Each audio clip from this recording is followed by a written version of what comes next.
A very good evening all. I'm Aditi Lamba with the Wednesday night edition of South Asian News. Welcome to Vision of Asia, the voice of our community. We are coming to you from our studio located in New York City. Here is what's happening tonight in the coronavirus pandemic. In the world, there are currently 18.6 million cases with more than 700,000 deaths. The United States is looking at 4.8 million cases in the nation with at least 157,000 deaths. The United States accounts for less than 5% of the world's population. However, it is leading in global coronavirus infections and deaths, representing more than 25% of world's population. States Florida, Texas, California, and Arizona continue to be hotspots with surging cases. California remains the state with the highest number of cases at more than 526,000 cases, with Florida is now the second highest and has surpassed 500,000 cases. New York City, where we are coming from, is putting up COVID-19 quarantine checkpoints to ensure that incoming travelers from 35 states with outbreaks comply with state's 14-day quarantine mandate. The city, which was once the epicenter, is doing all it can to prevent a resurgence of cases emerging elsewhere. On an average, about 1,000 people are dying each day nationwide from COVID-19 virus. Today, top health expert in infectious disease Dr. Anthony Fauci stated that the U.S. has had a disparate response to the pandemic, saying that there is a great disparity in how individual states, cities have responded, and added that states also didn't open uniformly, causing numbers to jump back. He also addressed the importance of wearing a mask at all times, social distancing, and hand hygiene. On vaccine development, Johnson & Johnson has reached a deal with U.S. for 100 million doses. On education, governors, mayors, and school district officials across the country have proposed a range of ideas for reopening schools in August and September. Some are restarting in-person instruction, while others are going with online models or a hybrid. And on the economy, congressional leaders and White House officials are set to resume negotiations on the coronavirus relief legislation. Lots happening in the nation tonight, and we are looking for comments on your experience, your story during the pandemic. So do write to us on events@itvgold.com, especially if you are a frontline worker. With that, it's now time to begin the South Asian news segment for tonight, highlighting tonight South Asian arts, artists, and cultural literacy. Here are the headlines. ITV Gold exclusive, The Culture Tree presents Dabba Dialogue Episode 1, Consulate General of India, New York. Coconut Theatre hosts Chai-Wai and Rangmanch 2020 featuring Shabana Azmi, India. Get to know new Consul General Randhir Jaiswal, Consul General of India, New York. It's time for a short break on Vision of Asia, Voice of the Community. We'll be back shortly. Welcome back. I'm Aditi Lamba, and this is Vision of Asia, Wednesday night episode of South Asian News. Starting the show and looking at the importance of cultural literacy amongst the youngest generation of South Asian Americans, we have highlights from Dabba Dialogue Episode 1 presented by the Culture Tree, Consulate General of India, New York, and ITV Gold. The Culture Tree is a pioneer in promoting educational and cultural programs for children to instill a deeper connection of being a South Asian American. This virtual event saw a discussion on Indian spices and the popular masala dabbas, reflecting upon Indian heritage, culture, and our roots. Dabba Dialogue is an attempt to bring forth true South Asian stories, exploring one's identity and its importance in development of a person, emphasizing on cultural literacy. The event saw 8 Indian American children participate in the Dabba Dialogue, sharing their spice story and connection with their cultural heritage, along with special celebrity guests, cookbook author Dr. Kanchan Koya and Grammy-nominated singer and songwriter Falusha. Here are the highlights. All the stories will revolve around our dabbas. And as most South Asians would know, dabbas can manifest into, different forms. It could be literally it is literally a container. It could be a masala dabba, a spice container, or a tiffin dabba, which is a lunchbox. So today's episode is about our masala dabbas. And it is also called different things in different parts of India. It is called namakdani in some areas. But it is a quintessential part of any Indian kitchen or any South Asian kitchen, as a matter of fact. And each dabba is like a signature of the household. It has a story. It represents our heritage, lineage, and place of origin. And we are so fortunate to have Kanchan as well as Falu and these 8 Indian American children who will share these stories with us. Dabba dialogue is like a dialogue that we are having right now with all these children and as well as experts, but it's also a dialogue that happened behind the screen in which these 8 children talk to their parents, their grandparents, their uncles and aunts to research about their dabbas. And we are so excited to hear from them. I think as Indians and part of the Indian diaspora, we should just go back to our traditional practices. So in India, babies are offered spices. The first food for babies is often khichdi or some version of that. And there's always a little bit of cumin, some haldi, turmeric in there. So just going back to our roots and not losing sight of how powerful that ancient practice was. I feel like a lot of Indians take the spice box for granted. It's there, we've seen it for years, like no big deal, but it's a really powerful dabba. And non-Indians are now studying it and really trying to understand what the benefits are of these ancient ingredients. So I think we just need to sort of pay homage to something that we can take for granted as Indians and really respect and use it as often as we can. Yeah, for sure. And I can tell you, my mom definitely has a beautiful masala dabba, which she uses a lot in her food. Thank you for talking to us, Dr. Kanchan Koya, through all of this. I think we got a lot of insight into what you're all about and what you're passionate about. Anu, let's go ahead and reach out now to Falu Shah, who's also our celebrity guest for the afternoon. And let's begin a little conversation with her now.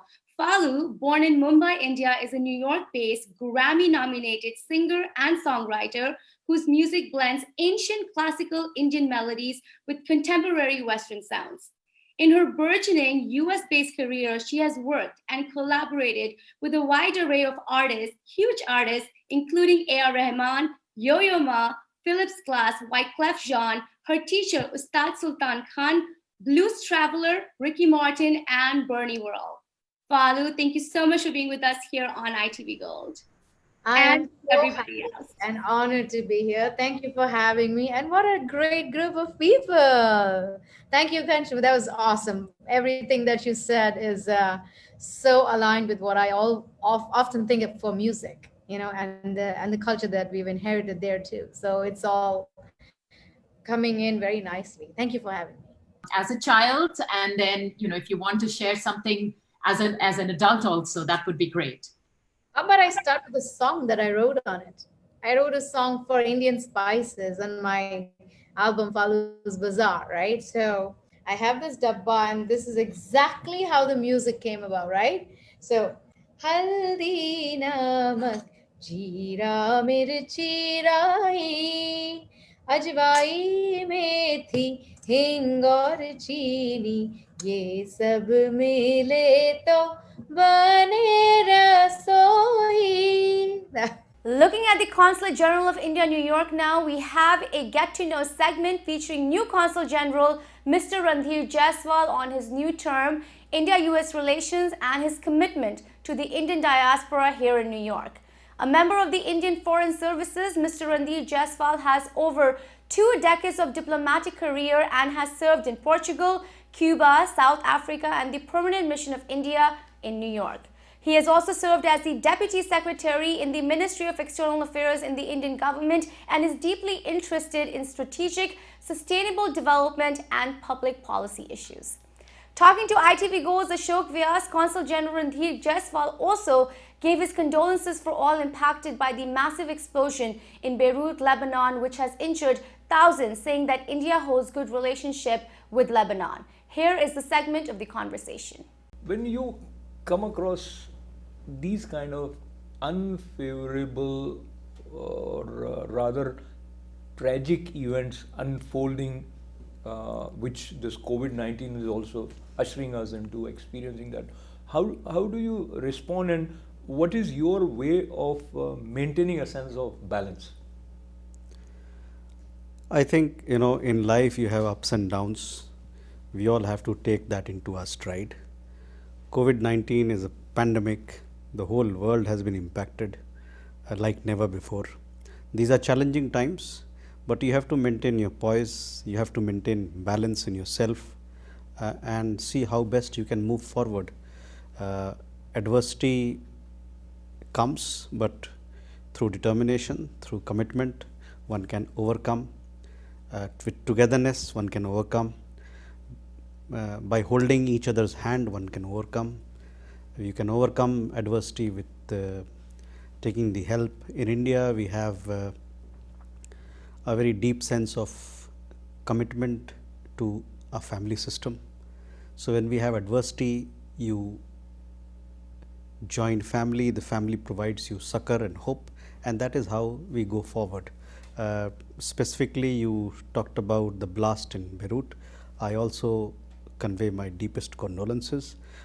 We have very friendly relations. India has very friendly relations with Lebanon, and we hope that this particular tragic incident will be put behind, and people there will be able to take all necessary steps so that things can brighten up. Absolutely. In the future. And there is inbuilt system in human mind to move forward and figure out ways to solve all kind of challenges. And there are some people who are more equipped and they kind of train their mind, or they are exposed to the kind of thoughts which help them move forward. And let us request you to go back to the days when you were not an IFS officer, but you were dreaming to do something in your life. So in order to dream big, you need, as you mentioned, determination, as well as some people who sort of inspire you, who stand with you. So talk to us about those formative years when you were figuring out what to do with life. Well, I was a student in Delhi University. I was in college. After college, I was doing law. When you are a student, when you are looking for opportunities, obviously those are not the best of times. You are struggling, but at the same time, you are learning a lot. One thing which is central to realizing your dream or to doing well in life is to have self-belief in what you are doing, and to be determined about your actions going into the future. Hard work, there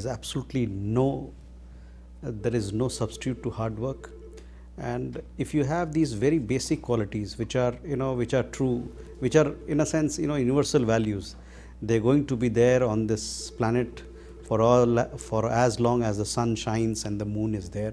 So if we get the basics of our lives right, I think you are on course to achieve what you intend to. I look forward to doing my best for the Indian community in the region of New York, and hopefully we'll get a chance to meet sooner than later. On the question of India-Pakistan, there are issues between two countries which keep coming up, and we are always open to discussing issues so that we can resolve them. So that is how we look at dialogue is the best way forward. I believe Indian American community has worked very, very forcefully in bringing the two countries together. और उसमें अभी मैं जहाँ आपके साथ बात कर रहा हूँ तो स्टूडियो ITV गोल्ड के हमारे जो चेयरमैन है, he was also recognized as Padma Shri. तो पद्मश्री डॉक्टर सुधीर पारिक ने एक इंडो यूएस कॉकस बनाने में भी कुछ भूमिका निभाई थी, उन्होंने कुछ थिंक टैंक भी बनाया है। तो ऐसे जो भारत प्रेमी हैं और भी अन्य जो हैं, उनके लिए आप क्या कहना चाहेंगे, और जब आप यहाँ से भारतीय समुदाय से जुड़ेंगे तो क्या अपेक्षाएं आपकी उनके प्रति होंगी? भारतीय समुदाय जो अमेरिका में रह रही है, इनका बहुत बड़ा योगदान है भारत और यूनाइटेड स्टेट्स की मैत्री को बढ़ाना और मजबूत करने में। मेरी इनसे ये अपेक्षा रहेगी कि दोनों देशों के हितों को देखते हुए जो हमारे आर्थिक संबंध है, जो हमारे साइंस और तकनीकी के संबंध है, शिक्षा के क्षेत्र में जो संबंध है, इसको और प्रगाढ़ किया जाए। भारत में बहुत अवसर हैं, इकोनॉमिक अपॉर्चुनिटीज़, इन्वेस्टमेंट्स की, नए नए चीज़ें हो रही हैं वहाँ पर। 21st सेंचुरी की जो नई टेक्नोलॉजीज़ और नेक्स्ट जनरेशन टेक्नोलॉजीज़ की जो बात कर रहे हैं, वो बहुत सारी चीज़ें हो रही है। स्टार्टअप इकोसिस्टम हमारे यहाँ बहुत तेज़ी से बढ़ रहा है। अमेरिका में भी स्टार्टअप इकोसिस्टम बहुत मजबूत है। तो इन सभी क्षेत्रों में हम एक दूसरे के साथ काम कर सकते हैं, दोनों देशों के बीच में काम हो सकती है। और इस काम में, इस इंटरफेस में मेरे ख्याल से जो भारतीय समुदाय है उसका एक अहम भूमिका है। भारतीय समुदाय अमेरिका को अच्छा से समझती है, ये भारतीय समुदाय अपने देश भारत को भी बड़े अच्छे से समझती है। वहाँ पर कौन सी पार्टनरशिप, कैसे पार्टनरशिप, किस प्रकार से काम हो सकता है उसको बेहतर समझती है। वहाँ के बिज़नेस इकोसिस्टम को बेहतर समझती है, यहाँ के बिज़नेस इकोसिस्टम को बेहतर समझती है। उसके अलावे हिंदुस्तानी कला और संस्कृति, संस्कार, बोलचाल, बातचीत करने का तरीका और एक जो वहाँ का जो सामाजिक कॉन्टेक्स्ट है उसको समझती है। तो मेरे ख्याल से इंडियन डायस्पोरा, इंडियन कम्युनिटी का ये बहुत बड़ा एक रोल है, जो रोल बहुत अच्छे से वो अदा करते आ रहे हैं। और आगे भी मेरा ये मानना है कि वो इसी प्रकार से आगे भी इन दोनों देशों की मैत्री को बढ़ाते रहेंगे। From Indian American media, what role do you see that can be additionally played? I would say that Indian American media here, if you can focus on some of the issues that are happening in India and bring those issues to the readers here, to project the kind of developments that are happening in India here, so that people look at the opportunities, look at all the excitement that is happening in the Indian economic space, in the cultural space. I think that would be, because you are a living bridge. You know, the Indian community here is a living bridge between the two countries, and in that living bridge context, I think the Indian media has a very important role to play. Time for a short break. Stay with us on Vision of Asia, Voice of the Community. We'll be back shortly. Welcome back. This is Vision of Asia, the South Asian news segment, and I am Aditi Lamba. Now we have highlights from an exclusive featuring one of India's finest actresses, Padma Bhushan Shabana Azmi. The great actress, who has dominated theatre and films for decades, is noted for her naturalness and intensity on screen, matched by her fierce advocacy for rights for women, minorities and vulnerable communities through activism, and in her role as a member of Indian Parliament advocating for justice and freedom of expression. Recently, Padma Bhushan Shabana Azmi addressed a virtual session presented by the Coconut Theatre in a segment called Chai-Wai and Rangmanch.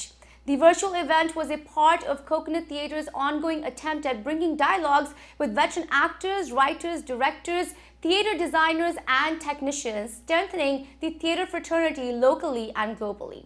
On that, the actress Shabana Azmi provided thought-provoking and heartfelt advice on acting and theatre, along with discussing some of her path-breaking works in the Indian cinema and theatre industry. Here is a segment featuring Padma Bhushan Shabana Azmi, presented by Coconut Theatre, on the topic Theatre and Actor Prepares.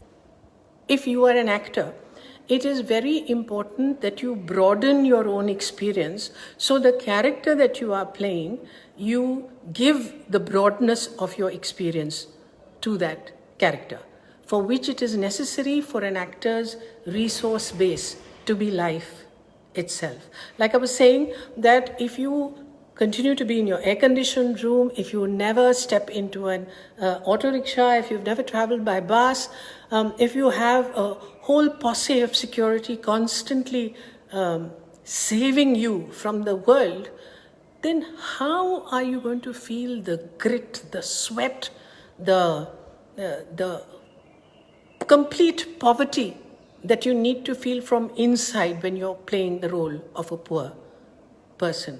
So that's why acting is also an extremely rewarding profession, because you give to the character and the character gives to you. मैं ये बताऊं कि जब मैं मंडी में काम करी थी, श्याम बेनेगल की मंडी, I don't know if many of you have watched it, but I was playing the madam of a brothel. It was a film by Shyam Benegal. For that, what I did is I actually, at that time, this was 83, so I was really young at that time, and I went and visited 3 brothels. I went to one in Pila House in Bombay. I went to the GT Road in Delhi, and then I went to the Hira Mandi in Hyderabad. Now, can you imagine what it is for a young person to come into a situation? It's a world you can only imagine. You've never ever thought that you're going to ever walk into a brothel and feel the grit, the grittiness of the sofa on which you are sitting. But what it also does is it humanizes you, because you come to know these people as real people, and then you have a communication with them. And then when you have a communication with them, you feel connected. So I'll give you another example where I was doing a film called Dusri Dulhan, where I was playing a street walker. So Baburam Ishara, B.R. Ishara, who was a director and a writer and a friend of ours, with whom I'd been working in a couple of films, I told him that I need him to organize some street walkers to come and meet with me. So he got about 8 or 10 of them to his office in Juhu. And I met them. And in the beginning, they were all very tense. But then we started having a conversation, and then I just said, "Kisi ke paas बीड़ी है क्या?" तो they laughed and said, "हम बीड़ी तो नहीं पीते." तो मैंने कहा, "सिगरेट पीते हो?" तो एक लड़की ने बोला, "हाँ." तो मैंने कहा, "लाओ मेरे लिए सिगरेट जलाओ." तो उसने मेरे लिए सिगरेट जलाई, और उसकी वजह से सडनली उसकी जो पूरी टेंशन थी वो टेंशन ख़त्म हो गई. Then I spoke to these girls, and it was amazing, because I told them, I said, how do you live this life? And I was not, I was very conscious of not making them feel like monkeys in a zoo, but really talking to them in empathy. And this is all for tonight's show. Remember to send us your suggestions and get your voices and organizations on our show. Email us on events@itvgold.com or follow us on Facebook @itvgold. You can also now subscribe to our YouTube channel to watch many of our popular shows for free. Thank you for joining us tonight from Queens, New York. This is Vision of Asia, and I am Aditi Lamba. Take care and be well.